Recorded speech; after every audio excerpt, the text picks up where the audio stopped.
اب کی بار بالوں میں عمر کا فرق تھا۔ ٹرمپ کے استقبال میں اماراتی بچیوں کا مخصوص استقبالیہ ایک بار پھر خبروں میں۔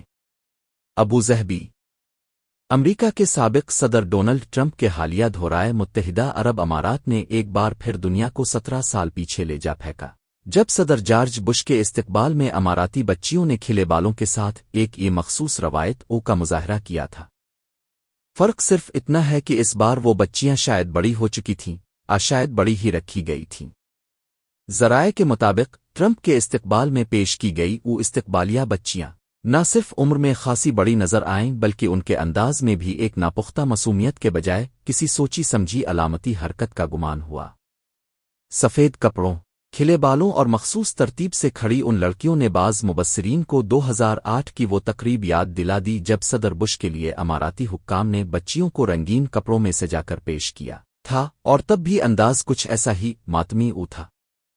سیاسی و سماجی حلقے اس طرزن استقبال کو روایتی ثقافت کا حصہ کہہ کر دفاع کرتے ہیں، مگر ناقدین اسے علامتی سیاست اور تاثر سازی کی ایک چالاک کوشش قرار دیتے ہیں۔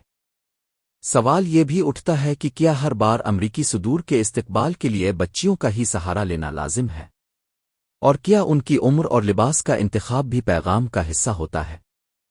ٹرمپ کے چہرے پر بے ساختہ مسکراہٹ تو تھی، مگر کچھ آنکھیں یہ بھی پڑھنے کی کوشش کر رہی تھیں کہ اس بار استقبال کرنے والی نظریں واقعی معصوم تھیں یا کچھ اور بھی بیان کر رہی تھیں۔ رپورٹ مقتصد ڈار مشرق نیوز لاہور۔